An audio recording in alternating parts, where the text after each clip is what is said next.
Yung mga minamahal, sabi ng Biblia, pag lalayo ka na sa mahal na Panginoon, pag-iiwanan mo na ang pag-ibig mo sa Diyos, unti-unting lalayo ang espiritu ng mahal na Panginoon. Maging ang presensya ng Diyos na dating nararamdaman mo, mga minamahal. Nararamdaman mo sa buhay mo ang kagalakan, nag-uumapaw, na kaligayahan na galing sa mahal na Panginoon. Kapag hihiwalay ka na sa mahal na Panginoon, mapanganib po yun. Yung ikaw ay mag-backslide. Kaya laging pinapaalala ng mahal na Panginoon sa atin, ang kanyang mga dakilang hiwala, ang mga dakilang kapangyarihan ng mahal na Panginoon, saan man naroon ang mananampalataya. Habang tayo'y nabubuhay, dapat nananatili tayo sa mahal na Panginoon. Hindi ka dapat lalayo sa presensya ng ating mabait na Diyos. Dahil yung panalangin, maminamahal, ilang ulit ka mang manalangin. Minsan, pag malayo ka na sa presensya ng mahal na Panginoon, nahihiya ka ng magsumamo sa Diyos. Nagagapi ka na ng iyong kahinaan, ng mga makasanlibutang gawain. Nagagapi ka na, mga minamahal. Kaya nga, mapanganib ang ikaw ay lumayo sa mahal na Panginoon. Dahil ang buhay lamang natin ay nanggagaling sa presensya ng mahal na Panginoon. Ang mga totoong Kristiyano, ang mga nagpahalaga sa salita ng Diyos, lumilipas sa mga panahon, lalong tumatamis ang kanilang pag-ibig para sa mahal na Panginoon. Amen? Everybody shout, praise the Lord. Marami mang trial, sabi nga, ang trial sa buhay ng Kristiyano, nagiging pagpapala po yan sa buhay natin. Pag may trials tayo, meron tayong dapat na ipanalangin, di po ba? Amen? Pag meron kang pangangailangan sa mahal na Panginoon, dapat lumuhod ka dahil yun ang turo ng ating beloved parents in the Lord. Hindi sa husay natin, sa galing natin, mahaharap ang problema. Pag hindi mo kasama ang Diyos, hindi mo kaya yan. Ngunit pagkasama natin ang mahal na Panginoon, when the Lord is on our side, ano man ang dumating sa buhay natin, sa dulo ng bawat pagsubok, sa dulo ng dapat, mga minamahal, ng bawat ulap, ay merong liwanag, merong pagpapala. Lagi nating makita, mga minamahal, sa buhay natin, na tayo ay mga pinagpalang mga anak ng dakilang Diyos. Mga pinagpala tayo dahil nasusukat ang ating pag-ibig sa mahal na Panginoon. Sa tuwi-tuwi na, iisipin mo, sa umaga pa lamang, nananalangin ka na sa Diyos. Hindi mo pinapabayaan dahil pag pinabayaan mo yung prayer, sabi nga, ang ating lakas, ang ating buhay dyan nanggagaling. Everybody shout, praise the Lord. Everybody shout, Amen. Yung lagi kang nakikipag-usap sa mahal na Panginoon, hindi lang mga minamahal sa panahon na maganda kalagayan mo, on par ka sa Diyos. Everything is provided, mga minamahal, nandyan na. Pero pag hindi mo napipil ang presence ng mahal na Panginoon, emptiness ang buhay.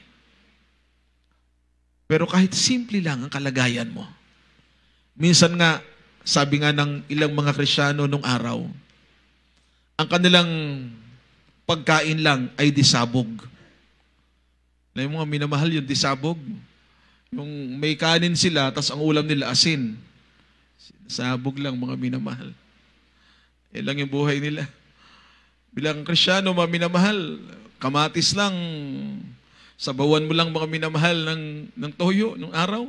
Yung kapatiran na sa Amerika na ngayon, walang-wala, mga minamahal. Ang sabi niya, imbis na mangungutang siya, nasa isip niya, mahal na Panginoon, ikaw na pong bahala sa akin.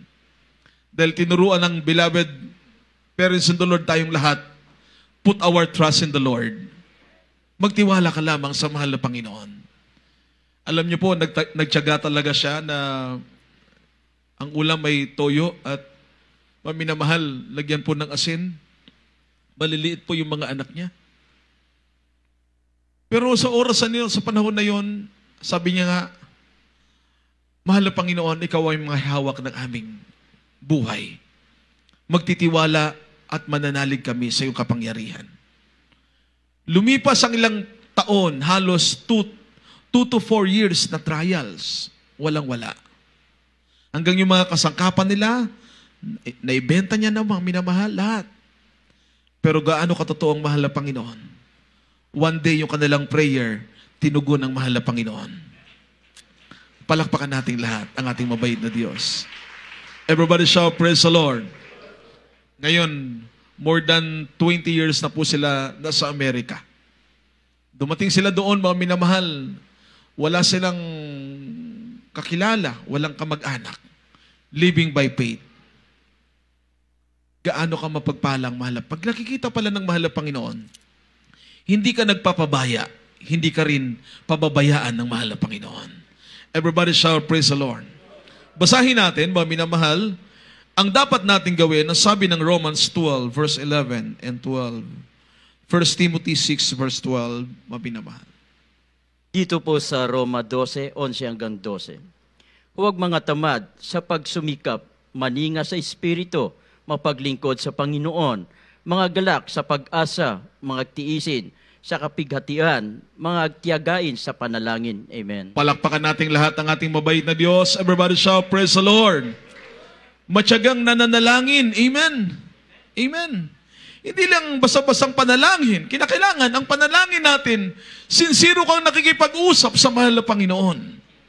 Huwag mong pabayaan, mga minamahal, na mamatay ang ilawan, kundi pagningasin ito, mga minamahal. Dahil ang pagbabalik ng mahal na Panginoon, katulad ng Matthew chapter 25, verse 1 to verse 13, the parable of the 10 virgins. 5 fools and 5, mga minamahal, wise virgins. Nung sila, mga minamahal, ay naghihintay sa pagdating ng kanilang mga minamahal, Panginoon, ang sabi ng Biblia, nangamatay ang ilawan ng mga mangmang. Ngunit yung mga marurunong na nanatiling ang kanilang ninga sa kanilang ilawan, hindi napupundi, mga minamahal. Hindi yun, mga minamahal, na wala hanggang dumating ang hinihintay nila kasintahang lalaki, mga minamahal. Ang pagbabalik ng mahal na Panginoon ay malapit na. Nagniningas pa rin ba ang ating pag-ibig sa Diyos? On fire ka pa rin ba sa mahal na Panginoon? Minsan kasi dumarating yung trials, mabigat na trials, na halos hindi mo makaya. Pero wag nating pabayaan ang ating paglilingkod sa Diyos. Dahil sa panahon ng mabibigat na mga trial sa buhay, ito ang magbibigay sa atin ng lakas, ng tatag ng ating pananampalataya. Kung darating ang Diyos, ang mabait na Diyos, sa atin ay tumawag, pumilit, humirang, marsumpungan ng mahal na Panginoon, tayong lahat na nanatili ang ating pag-ibig sa Diyos. Nakatingin ka sa pangako ng mahal na Panginoon. You're standing firmly, upholding the promises of our loving God. Yan ang nakita natin sa buhay ng ating beloved parents in the Lord. Ating beloved honorable pastor, beloved honorable assistant pastor, beloved Almeida children. Hindi sila nagpabaya. Hindi nila, mga minamahal, binitawan tayo sa panalangin. Nananatili silang nakaluhod, umiiyak, nagsusumamo sa ating mabait na Diyos. At narito tayo ngayon, patuloy na tayong pinapanghawakan ng mahal na Panginoon. Bakit? Dahil may matyagang nanalangin para sa ating lahat. Kaya saan man naroon ang gawain ng Diyos, ibinubuhos ang mahal na Panginoon ng kanyang masaganang pagpapala. Dumadaloy ang kapangyarihan ng presensya ng mahal na Panginoon. At habang tayo'y nakikipag-ugnayan sa Kanya, sabi ng 11 and verse 12 ng Romans chapter 12, ang sabi ng Word of God, not slothful in business, fervent in spirit, serving the Lord, rejoicing in hope, patient in tribulation, continuing instant in prayer. Itong buhay natin, maminamahal. Pag manalangin ka sa Diyos, pag nasa loob ka ng church, dapat maminamahal, yung tinig mo, humiyaw ka ng pagpupuri sa mahal na Panginoon. Buksan mo ang puso mo para sa mahal na Panginoon, maminamahal. Kapag ikaw ay tumatagal na sa ministry, Lumalago ng iyong pananampalataya sa mahal na Panginoon. Nagdiningas din ang pag-ibig mo sa Diyos. Pag mahal mo ang Diyos, mahal mo rin ang iyong kapwa. Amen? Hindi ka dapat galit sa kapwa mo, paminamahal. Hindi ka dapat nagtatanim ng sama ng loob. Mahal mo ang Diyos, ngunit may sama ka ng loob sa kapwa mo. Dapat, the more mong mahal ang Diyos, paminamahal, mahal mo ang kapwa mo. Naglilingkod ka sa mahal na Panginoon ng buong takot, buong katapatan, mga minamahal. Walang inggit, walang galit, walang sama ng loob. Always rejoicing in the Lord. Everybody shout, praise the Lord. Everybody shout, amen. Kahit anong sabihin ng iba, kahit anong sabihin ng kapwa mo, ang pag-ibig mo at pagmamahal mo sa Diyos, tinitingnan kasi ng mahal na Panginoon yan. Ang sabi ng Bible, tayo na mga hindi nagpapabaya, laging nandun ang ating pakikipag-usap, maningas na panalangin para sa mahal na Panginoon. Yung mga panalangin po natin, pag pinagsama-sama po natin yan, ang bawat pagluha, ang bawat pagsamo, pag pinagsama-sama ito, mga minamahal, sa harap ng ating mahal na Panginoon, naririnig ng Diyos ang ating mga panalangin. Gaano man kalayo, sabi ng awitin, ang langit, pag-ibig ng Diyos ay para sa lahat.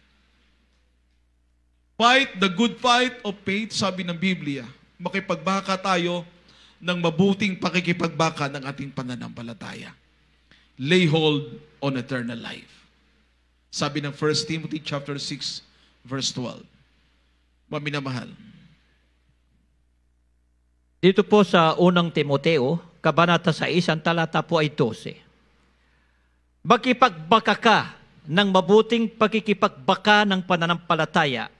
Manangang ka sa buhay na walang hanggan, na dito'y tinawag ka at ipinahayag mo ang mabuting pagpapahayag sa harapan ng maraming mga saksi. Amen.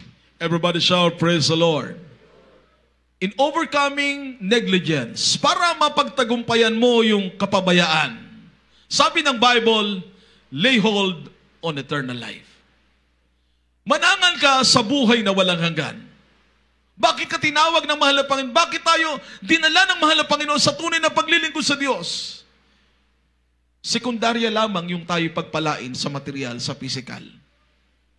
Higit sa lahat, ang pinakamalaking pagpapala ay magkaroon tayo ng totoong langit at buhay na walang hanggan sa piling ng mahal na Panginoon. Fight the good fight of faith. Lay hold on eternal life, whereunto thou art also called, and hast professed a good profession before many witnesses. Tingnan niyo po, kapag nakipagbaka ka ng mabuting pakikipagbaka ng pananampalataya, amen? Diyan pala sa mga trials na yan, tinuturuan tayo ng mahal na Panginoon. Maging totoong kawal ng mahal na Panginoon. Amen? A good soldier never surrender. Kahit masugatan yan, mga minamahal, kahit madapa pa yan, tumatayo yan, mga minamahal, nagpapatuloy yan, sapagat siya ay mabuting kawal ng mahal na Panginoon, tunay na anak ng Diyos. Ang ating Diyos ay hari ng mga hari, Panginoon ng mga Panginoon, ang ating pinakamamahal na Panginoon, na siyang umibig at nagbigay ng kanyang buhay para sa atin. Kaya sa panahong ito, ipinapaalala ng mahal na Panginoon sa lahat ng mga anak ng Diyos, sa lahat ng mga pinagpala ng mahal na Panginoon, huwag nating pabayaan ang ating pag-ibig sa Diyos. Huwag nating iwanan ito. Panatilihin natin ito hanggang sa ating huling lakas, ang ating huling hininga. Maglilingkod tayo sa mahal na Panginoon. Dahil totoo ang langit. Totoo ang buhay na walang hanggan sa piling ng mahal na Panginoon. Sa panahon ng mahal na Panginoon, nakita ng mga apostoles kung paanong hinuli ang mahal na Panginoon. Paano siyang pinahirapan. At nung siya'y nakapako na sa krus, nung panahon na yun, mga minamahal, after 3 days, nag-resurrect ang mahal na Panginoon. At yung mga alagad, halos magkanya-kanya na sila. Ngunit ang mahal na Panginoon ay mahabaging Diyos. Nang magbuhay na muli ang mahal na Panginoon, una niyang pinuntahan ang kanyang mga alagad. At isa doon si Pedro. Everybody shout, praise the Lord. Everybody shout, Amen. Kaya nga mga minamahal, sabi ng Bible, sa last verse, ipapaalala ng mahal na Panginoon sa ating lahat, gaano natin minamahal at iniibig ang ating dakilang Diyos. Mga minamahal, ako na lamang po ang magbasa. Juan 21, 15 hanggang sa 17. Kaya't nang makapagpawing gutom sila, ay sinabi ni Jesus kay Simon Pedro, Simon, anak ni Juan, iniibig mo baga ako ng higit kaysa mga ito? Sinabi niya sa kanya, Oo, Panginoon. Nalalaman mo na kita'y iniibig. Sinabi niya sa kanya, pakanin mo ang aking mga kordero. Sinabi niya sa kanya muli sa ikalawa, Simon, anak ni Juan, iniibig mo baga ako? Sinabi niya sa kanya, Oo, Panginoon. Nalalaman mo na kita'y iniibig.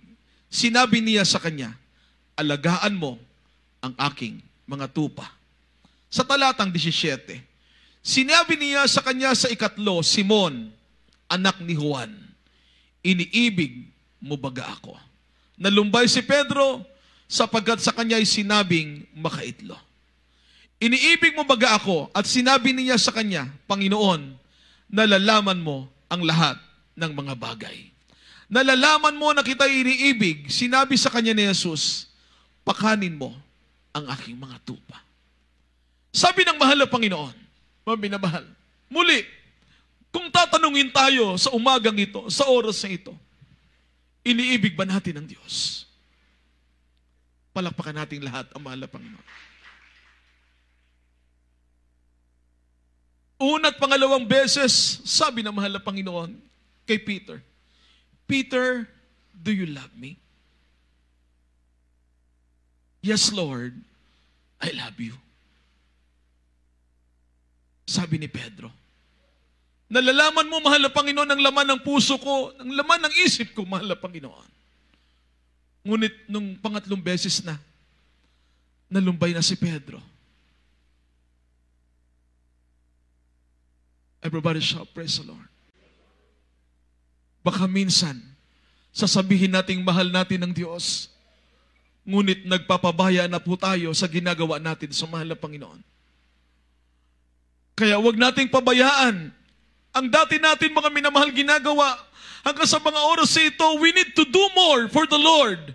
Mas lalo nating pagningasin, mas lalo nating pagbutihin sapagat ang ating ginagawa, sabi ng mahal na Panginoon, He knows everything what we are doing. Lahat po ay alam ng mahal na Panginoon. Huwag tayong mapagod sa paggawa ng mabuti. Sabi ng Word of God. Use our talent, use our resources para sa kaligtasan pa ng maraming kaluluwa. Yung lahat ng ginagawa natin sa mahal na Panginoon, hindi makakalimutan ng mahal na Panginoon yon. At kung paano mong pinahalagahan, hindi ka nagpapabaya, nananatili ka sa mahal na Panginoon. Ang sabi ng Biblia, mapalad tayo. Sapagat sa araw na darating ang mahal na Panginoon, kung makita ng Diyos, masumpungan ng mahal na Panginoon, the unchanging faithfulness for each and every one. Hindi nagbabago ang pag-ibig mo sa Diyos, hindi nagbabago ang katapatan mo sa mahal na Panginoon. Kinakailangan lang laging humble ourselves before the eyes of the Lord. Wala kang pwedeng ipagmalaki. Amen? Ano man ang blessing na meron sa atin, ano man ang pagpapala na meron sa atin, yan po ay bunga ng pagpapagal at panalangin ng true pastor of God. Amen? So love your pastor, maminamahal, who dedicate their love for the ministry. Ang pagpapahalaga natin sa salita ng Diyos sa pag-ibig natin sa mahal na Panginoon, ay pagpapasalamat natin sa ating makapangyarihang Diyos dahil may totoong pastor na ginamit ng mahal na Panginoon para imulat tayo sa katotohanan, para turuan tayong sumunod na may takot sa mahal na Panginoon, umibig ng tapat sa ating mabait na Diyos. Everybody shout, praise the Lord. Sabi ng mahal na Panginoon kay Peter, Peter, feed my sheep. Pakanin mo ang aking mga tupa, ang aking mga kawan. Kaya may mga preachers, may mga ngaral na nangangaral ng gospel, totoong ebanghelyo na mahal na Panginoon. Tinuturuan tayong lalong umibig, sama-sama tayo upang tayo magmana ng buhay na walang hanggan sa araw ng pagbabalik ng ating mahal na Panginoon. Palakpakan natin lahat ang ating mabait na Diyos. Maminamahal, awitan natin ang ating mahal na Panginoon sa mga sandaling ito. Napakabuti ng mahal na Panginoon. Gusto ng mahal na Panginoon, tayong lahat ay mananatili sa Kanya, na tayo'y patuloy na hahawakan ng mahal na Panginoon. Kung tayo hahawak sa mahal na Panginoon, baka makabitaw tayo. Ngunit kapag ang mahal na Panginoon ang humawak sa atin, anumang unos na darating, anumang kahirapan ito, dahil hawak tayo ng mahal na Panginoon. Kapag hawak ka ng Diyos, nakakatiyak tayo, maminamahal, pangalagaan tayo, protektahan po tayo ng mahal na Panginoon. Salamat sa panalangin ng true pastor of God. Salamat, mahal na Panginoong Diyos, sa lahat ng kabutihan mo sa aming mga buhay. Lagi mag-isariwa sa aming isip, sa aming puso, kung paano mo kami tinawag ang kanilang umagaan.